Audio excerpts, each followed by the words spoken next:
Mahtab Jafari, thank you so much for coming to Alaska and seeing what we do here in Rhodiola. Tell me why you're so interested in Rhodiola rosea. Well, thank you for having me at your beautiful house. So, as you know, and it's so great to be back in Alaska. If you remember, the last time I was here was 2015. I do remember. And I'm holding my favorite plant in my hands, Alaskan rhodiola that we just picked up from your garden. So why am I interested in rhodiola is because I've been working with this plant for 18 years and I find it fascinating. And this plant, this beautiful plant, does not stop to surprise me in my lab. So that's why I love it, because we have had so many interesting discoveries, so many surprises, and that's why this is my favorite plant on the planet. Well, it's mine as well. I learned about it, from a Science News article in about 2008. And then shortly after that, I think within a couple of years, I ran across your article. It was in the Associated Press regarding your discovery of Rhodiola rosea's effects on healthspan using your fruit flies, Drosophila melanogaster. And I was so fascinated, and I called you about that, and you were just so gracious to, tell me what your research is. What are you doing now as far as your rhodiola research? What's your high points at this point? So the paper that you mentioned was the very first paper that we published, and it was published in 2007. And we showed that Rhodiola rosea increases the lifespan of fruit flies and also improves their health span. So we continued working. We published more papers with rhodiola, and the most recent one is testing the plant in a diabetic mouse model. It's leptin deficient mice, so these are mice that become obese and diabetic very fast. So we gave them rhodiola, and we noticed that rhodiola modulated their microbiome, and it also improved the biomarkers of diabetes.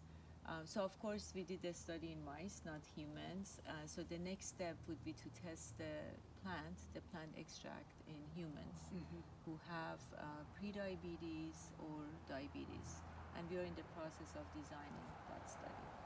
Well, I can't wait, because I get a lot of clients and patients asking me if it will help their diabetes and their weight loss. And of course, we don't have clinical studies yet, but I have, testimonials from clients who tell me that it's helped them lose weight.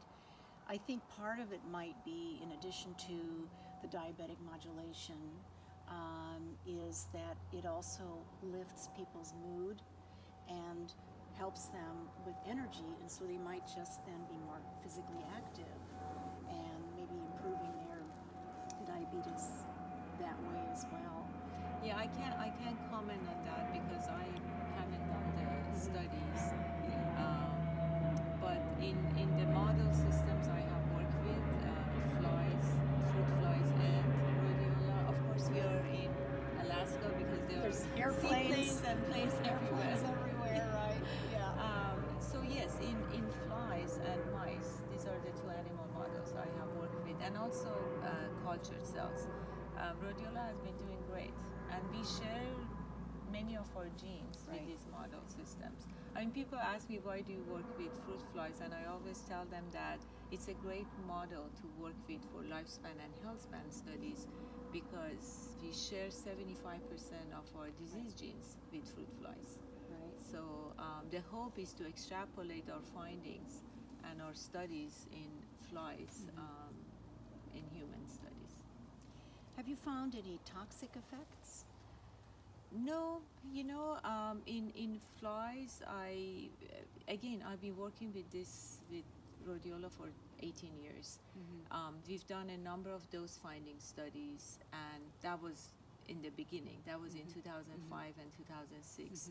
And what we were looking for was the most effective dose to increase the lifespan and improve the health span. In humans, it's really I would say it's hard to have a toxic dose because you have to really take rhodiola in the 1,000 milligram doses. So based on the limited clinical studies that we have in humans, if you stay within the range, which is up to 300 milligrams a day.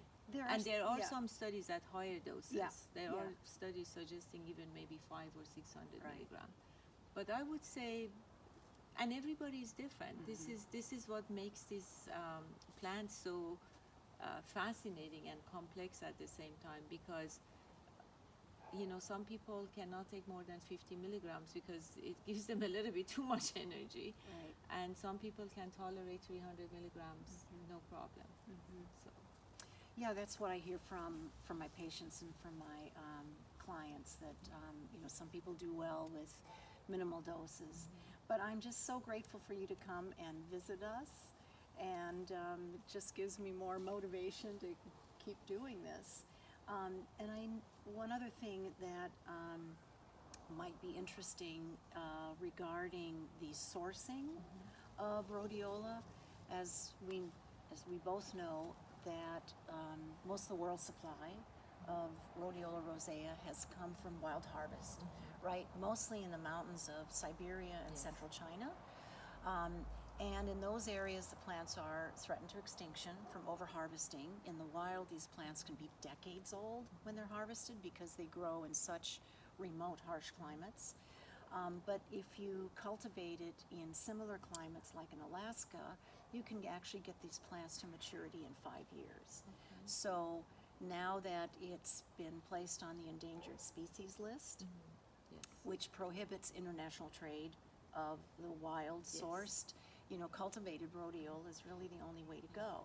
And what I'm really hoping to, and in working with you, is to make sure that what we're cultivating here is as good a quality as what you get from, wild harvest.